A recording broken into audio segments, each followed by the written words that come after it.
Hello, everyone. Welcome to another episode of Spiritual Readiness on the Time of the Shift. I have been studying ascension since I was 11 years old. And at the time, only few of us understood what that meant.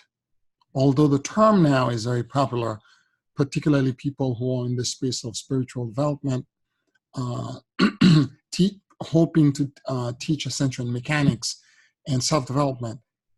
But very few people really understand the term. I want to spend a little bit of time to describe it to you today in my understanding. Every ascension path that is genuine has to teach you how to move out of singular expression of your ego into a multiple expression of yourself. Put simply, every genuine ascension path must have an ego death. The singularity of expression that you are as a person, whatever you conceive yourself to be, must be deconstructed in order for you to become a collective expression of 144 other fragments of yourself that split and shattered in dimensional space in your descent into 3D. So if you're going to ascend and move into 5D, you have to reassemble yourself. You have to move away from singularity to becoming a collective. Now, any path that is not teaching you this is incomplete, false. And I have studied this a little bit since this is my space. And I can tell you that there are lots of twilight masters out there. These are individuals who are using the language of ascension to attract good people like yourself who are seeking information and are hearing something that sounds familiar and right to them, and combining this with master marketing techniques, and in the end deliver you into a space where you're lost, and more importantly, you're corded to them and their own intent. They have no desire, because ascension requires for you to become your God self, reassembly into the 144. And for that to happen, there has to be liberation and freedom. These people are trying to create dependencies, okay? And as such, their language is all about light and love and butterflies and rainbows and unicorns, but really what they are teaching is incomplete. The first thing that I will say to you, as a warning sign when you know you're on the wrong path, anyone that's claiming in their marketing campaign that they are ascended masters are not ascended. It would be to the effect of me walking into a room and telling you I'm a man. This should be self-evident. That's the first warning sign. Be aware also of the master marketing techniques where they're promising to deliver all kind of different, because the one thing that the public is looking for is manifestation. Can you demonstrate the mastery that you're claiming? Okay? So whether it is that they're claiming to you that they've made six-figure income and they're going to show you how to make six figures, and by doing so, they give you screenshots of the backhand of their receipt that they're getting for their businesses. I found this behavior to be tasteless, tacky, and more importantly, these people who are doing this do not understand how the universe works. Because the moment you do this, what you're doing is that you don't know who is listening, who is seeing this.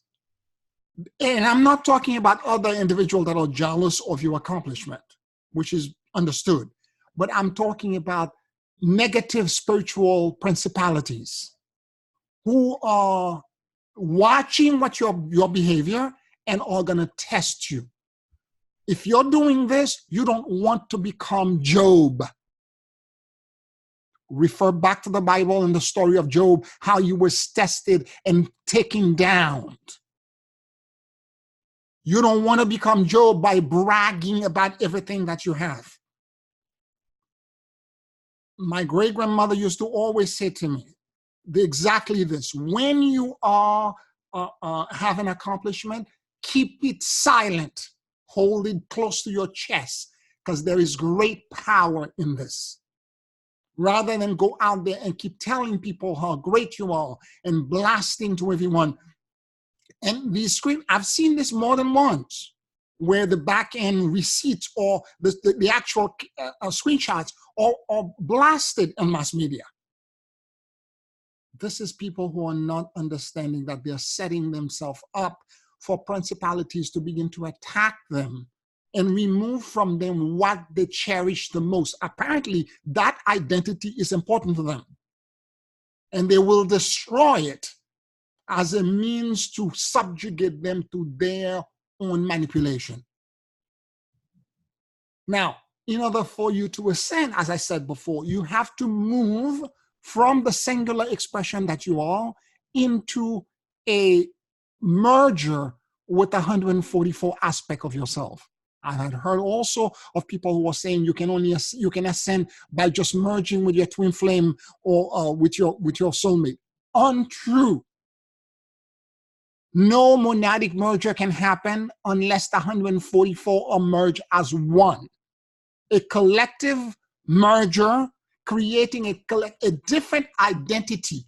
And often enough, the identity is so dramatically different that there is a name change that's connected to that ascendance, where the person become another personality, a collective being that exists in a quantum superposition or quantum entanglement with 144 other aspects of itself that exist in time and space out there. All of it with one awareness. When you're in that space, you have monadic merger, and you are now returned back. The sleeper is awakened, and you are now returned back to being your God self. Now, the more people on the planet are in that space, the easier it will be for humanity to transition into the new earth. All the chaos that we're seeing out there that are precipitating change, if enough of us are in that space of merging with the monad, we will be able to shepherd humanity, because when you're in that space, you become such a powerful beacon that you entrain a whole bunch of people around you just by your presence. Now, I am teaching this mechanic for free on Facebook in the Wisdom Council Facebook group page. You're welcome to join it. The training is for free. I'm not asking you for anything for it.